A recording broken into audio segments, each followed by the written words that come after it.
오늘은 체온의 두 번째 시간에 해당하는 그 대명사를 해보도록 할게요. 체온의 두 번째 바로 대명사 부분을 하도록 할게요. 자, 대명사는 말 그대로 요 품사를 보면 그냥 그 말 그대로 쓰면 돼요. 뭐라고 되어 있냐면 명사죠, 명사. 명사. 이 명사를 뭐 하는 거냐라고 했더니 여기 대자가 나왔죠? 대자. 그러니까 명사라고 하는 거를 뭐 한다? 대신. 그러니까 명사를 뭐 한다? 대신이라고 하는 거예요. 그럼 명사를 대신해서 뭐 한다? 지칭하는 표현이다라고 이야기하면 돼요. 그냥 그대로 이야기하면 명사를 대신해서 뭐 하는 거? 지칭하는 표현이 우리는 대명사라고 이야기를 하는 거예요. 그럼 이런 대명사에는 종류가 뭐뭐 있느냐라고 하냐면 첫 번째, 명사를 대신할 수 있는 거니까 바로 가장 기본적으로 제일 많은 게 뭐예요? 사람이겠죠. 그래서 대명사에는 바로 사람을 지칭하는 표현, 대신 지칭하는 표현으로 들어가는 게 이제 뭐가 있냐면 바로 무슨 대명사? 우리 영어에서 배웠죠? 인칭 대명사가 있어요. 인칭 대명사. 인칭 대명사 말 그대로 누구? 인칭, 사람을 이야기하는 거겠죠? 그리고 또 뭐 하나? 그러니까 사람 말고 또 뭐 있어요? 바로 사물. 맞죠? 그러니까 사물이나 장소를 대신해서 지칭하는 거. 뭐가 있어요? 바로 지시 대명사가 있어요.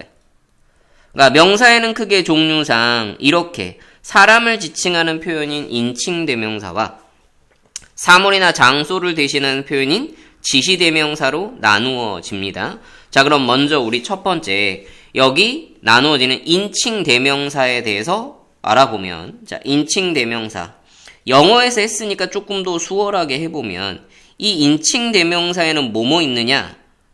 라고 하냐면, 일단, 나를 표현하는 거죠, 나. 그러니까, 나를 표현하는 표현이 뭐가 있습니까? 바로 1인칭이 있겠죠? 1인칭. 1인칭. 그 다음에 몇 인칭 있어요? 당연히 2인칭이 있겠죠? 그 다음 몇 인칭 있어요? 3인칭. 여기까지가 가장 기본적인 거죠. 그러니까 1인칭, 2인칭, 3인칭 우리가 영어에서 배웠던 인칭이라고 표현하는 거하고 똑같은 거죠. 그럼 당연히 1인칭은 나를 포함하니까 나. 자, 나를 낮추면 저. 복수형 표현인 우리. 복수형이면서 낮추는 거 저희. 여기까지가 기본적인 거고요. 옛말에 들어가 보면 지금은 잘 쓰지 않는 것 중에서 이제 소인.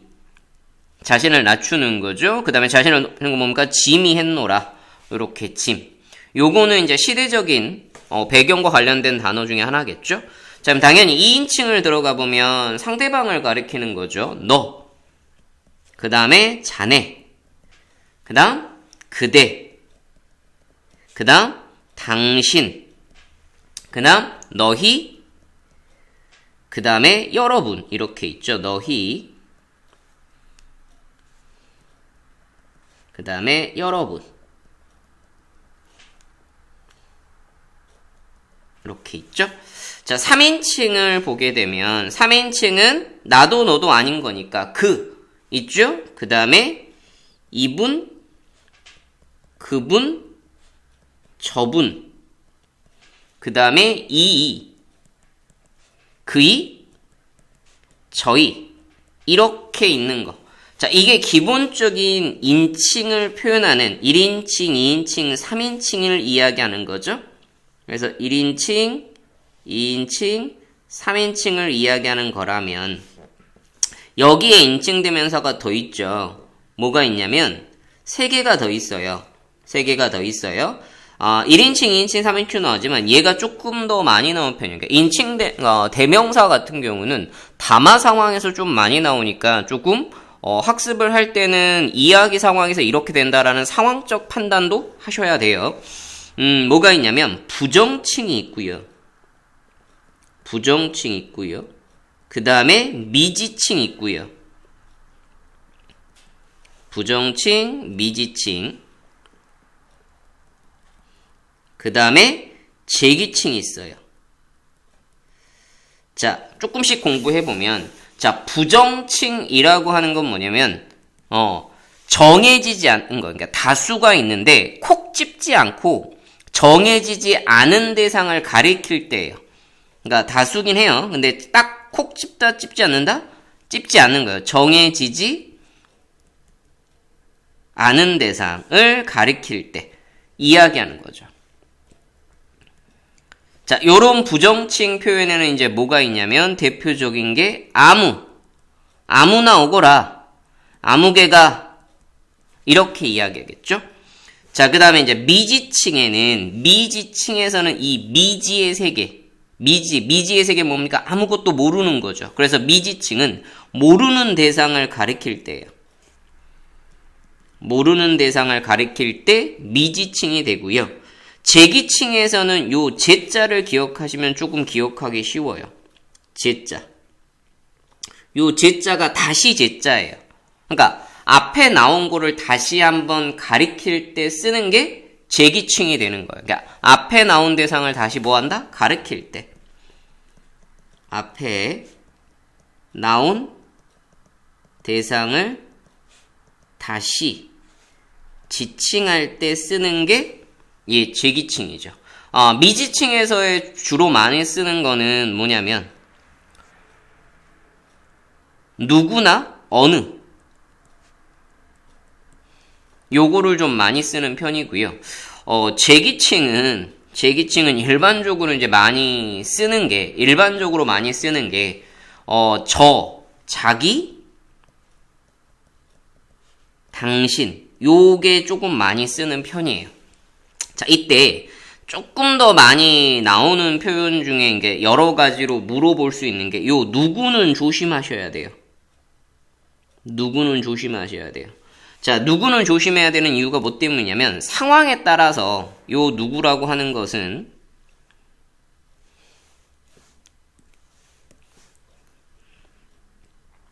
요 누구라는 표현은 상황에 따라서 미지칭도 되지만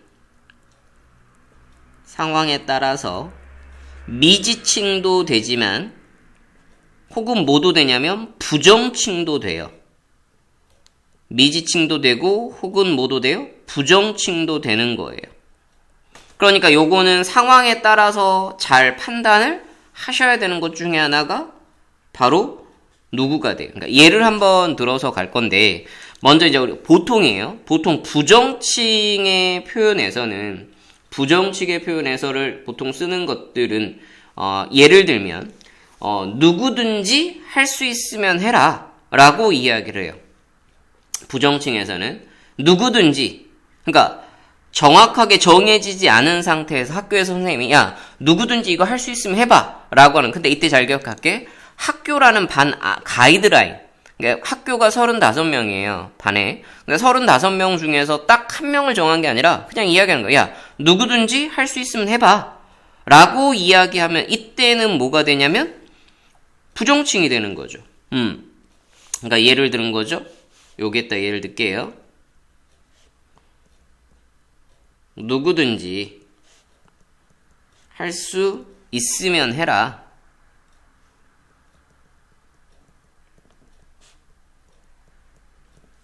라고 할 때, 요때의 누구가라고 하는 거는 뭡니까? 학교에서 상황이라고 이야기한다면 바로 이때는 뭐가 되는 겁니까? 네, 부정칭이 되는 거죠. 이때는 부정칭이 되는 거죠.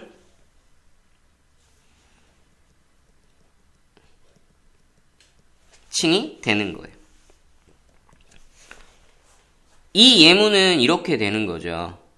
그런데 자, 얘를 미지칭으로 갈게요. 그러니까 미지칭은 기본적으로 이제 어떤 문장에서 조금 더 많이 쓰냐면 주로 의문문에서 좀 많이 써요. 미지칭은 주로 무슨 문이냐면 의문문에서 주로 많이 쓰는 편이에요. 요게 의문문에서 많이 쓰는 편이에요. 그러면 예를 들면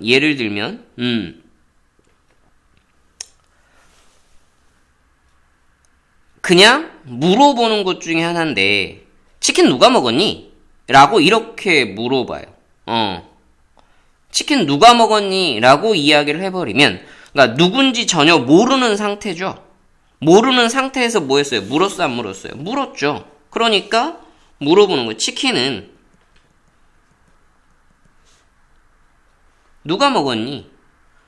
아니면 누구와 먹었니? 누구와 먹었니가 낫겠죠? 누구와 먹었니? 요렇게 했어요. 치킨은 대체 누구와 먹었니? 라고 이렇게 물어보게 되면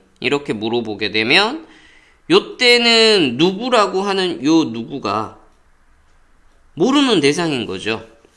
그러니까 이 경우에는 얘가 뭐가 되는 거예요? 바로 미지칭이 되는 거예요. 요때는 요거는 미지칭이 되는 거죠.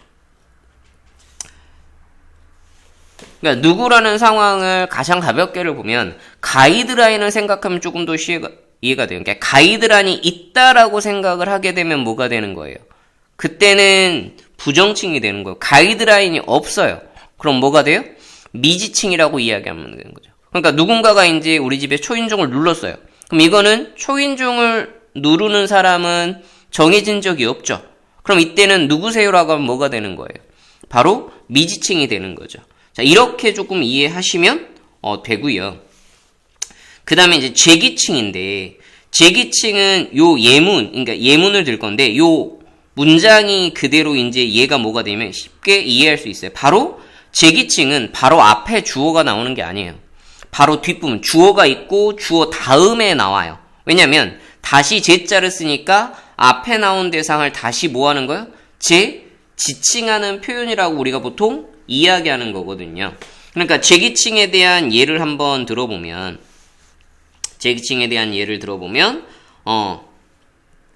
할아버지께서는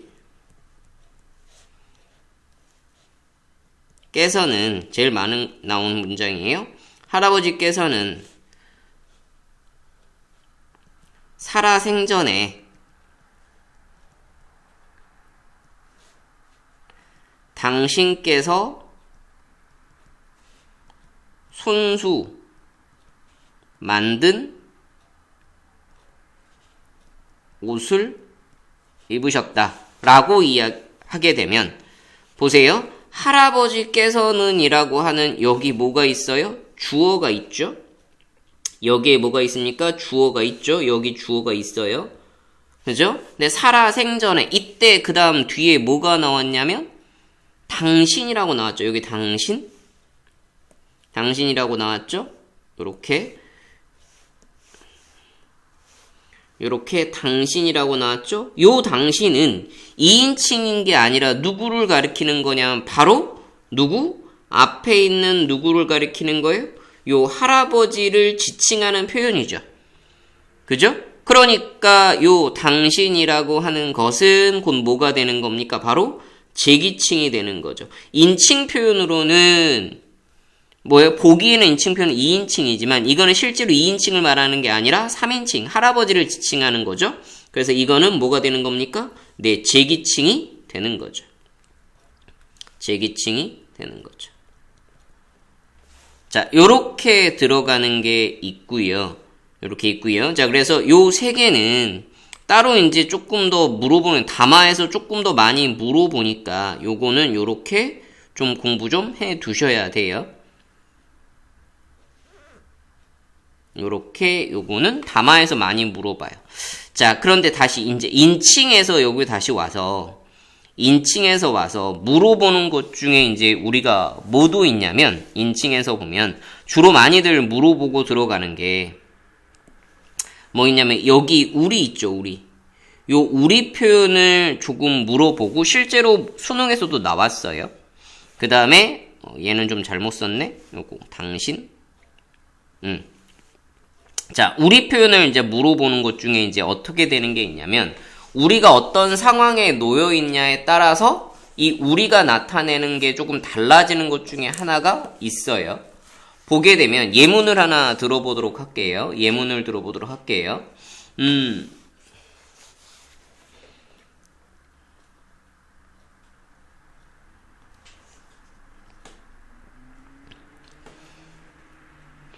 우리는 여기 있죠? 여기. 우리는 여기다가 쓰면 안 될 것 같고 여기다 써야겠네. 밑에다 쓸게요. 우리는 이번 일을 잘 끝낼 것이다. 했을 때 이때 우리는 나를 포함하는 가치 있는 대상 모두를 가리키는 표현이죠. 나를 포함한.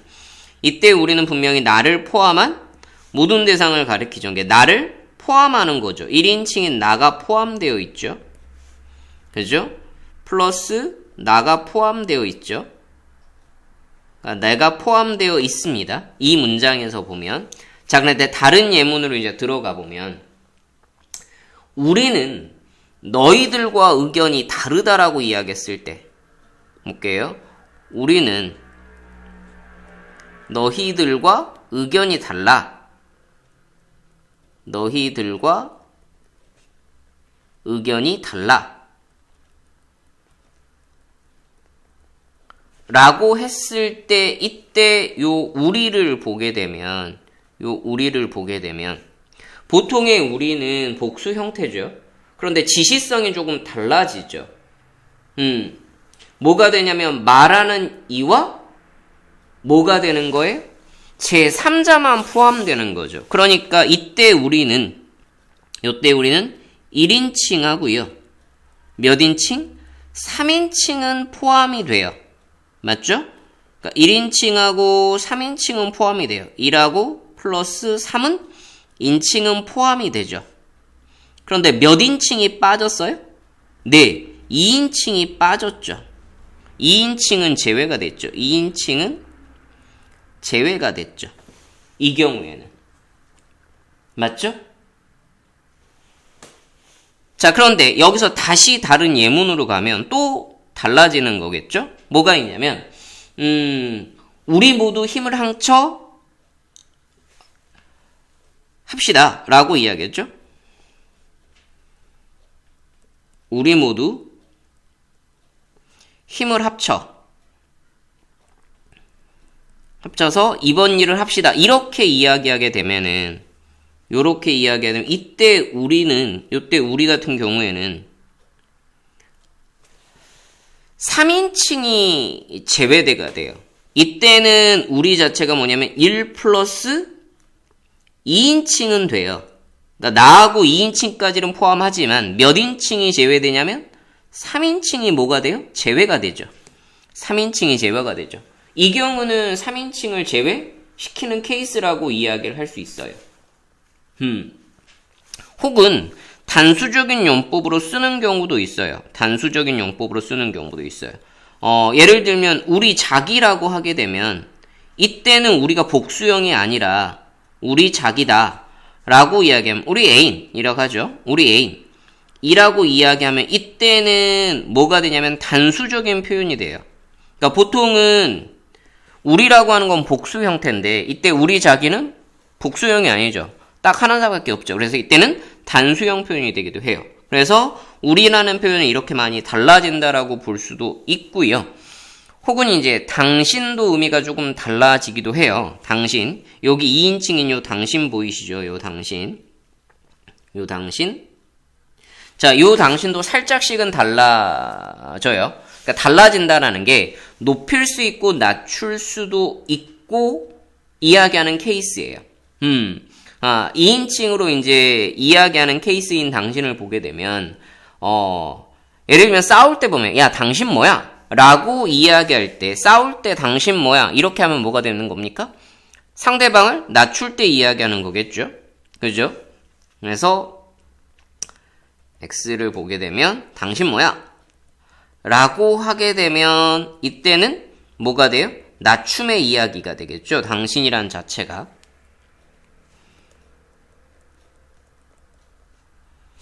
자, 그런데 여기 다시 그냥 일반적으로 부부들 사이에 이야기하는 케이스도 있죠. 높여 이를 때도 있죠. 당신 요즘 힘들어요? 라고 이야기할 때 부부 사이에 당신 요즘 힘드세요?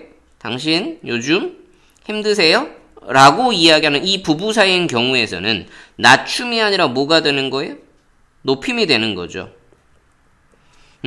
요렇게 당신은 낮추거나 높이거나 혹은 아까 잠깐 이야기했던 제기칭에서 할아버지 당신을 가리키는 요 표현 제기칭인 경우도 있다라는 점이에요. 그래서 요 우리와 함께 요 당신은 조금 잘 나오는 거니까 주의해 주시면 돼요. 요거는 조금 주의하셔 가셔야 돼요. 요렇게. 자, 그 다음에 이제 지시대명사, 인칭대명사는 요 정도 하고요. 지시대명사를 조금 가도록 할게요. 지시대명사는 여기다가 가도록 할게요. 지시대명사.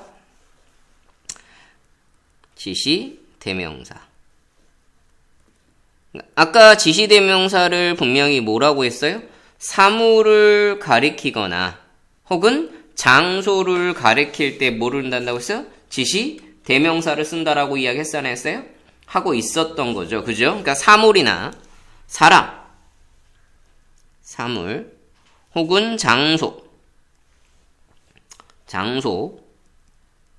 대신해서 이야기하는 거였죠. 자, 근데 이 지시대명사도 이제 흔히 말하는 보게 되면 그러니까 사물을 보통에 가리키면 제일 많이 쓰는 게 이제 뭡니까? 이그저가 되겠죠.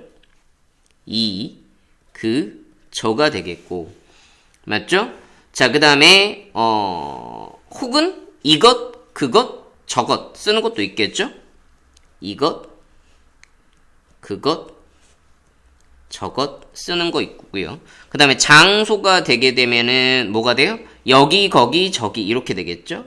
여기, 거기, 저기 요렇게 쓰게 되는데 자, 이때 요 지시대명사 같은 경우는 담화적인 상황에 따라서 그러니까 누가 같이 있느냐 없느냐에 따라서 요게 조금 약간씩은 달라진다라고 조금 이야기할 수 있어요.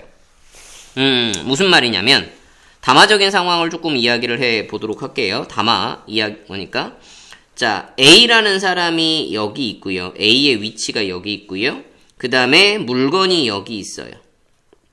물건 1번이 여기 있어요. A라는 사람 요렇게 있고요. 그 다음에 B라는 사람이 여기에 있고요. 물건 2가 있고요. 그 다음에 여기에 물건 3이 있어요. 이렇게 올릴게요. 물건 3.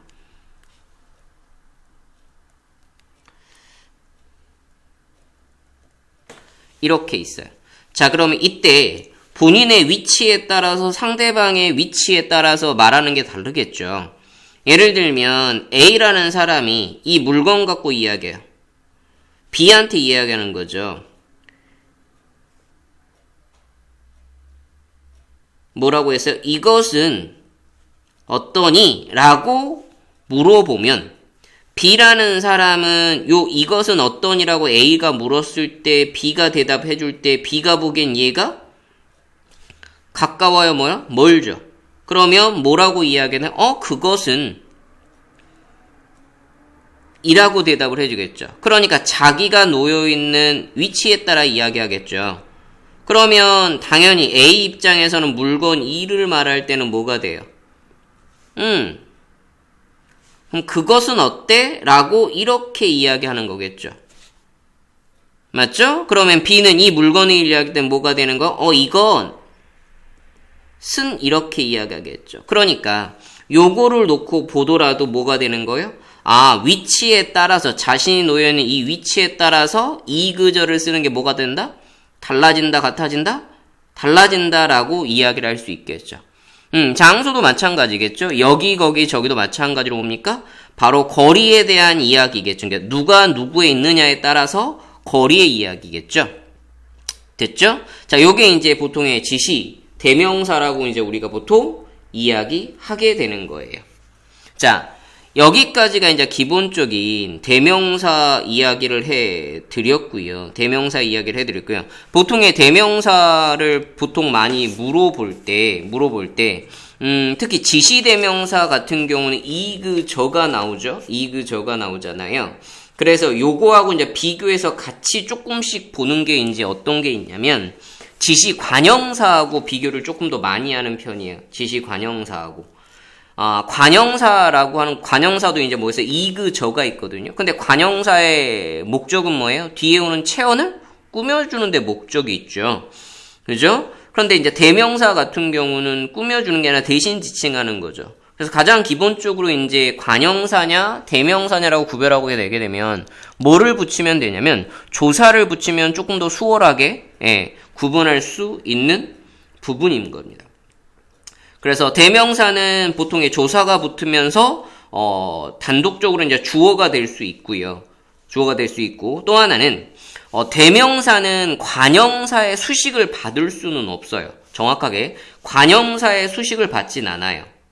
그런데 관형사형의 수식은 받을 수 있어요. 무슨 말이냐면 보세요. 관형사라고 했는데 뒤에서 하겠는데 나는 새 그것을 받았다. 이때 새가 관형사거든요. 근데 나는 새 그것은 말이 안 맞죠. 이때 새가 관형사니까.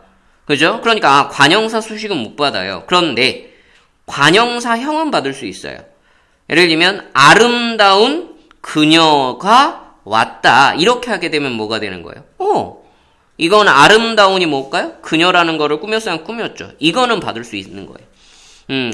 요거까지는 가진 않는데 가장 그래도 기본적인 거는 구별하는 방법보다 조사를 붙였을 때 이해하시면 되겠습니다. 자, 오늘 대명사는 여기까지 하도록 할게요. 수고들 했습니다.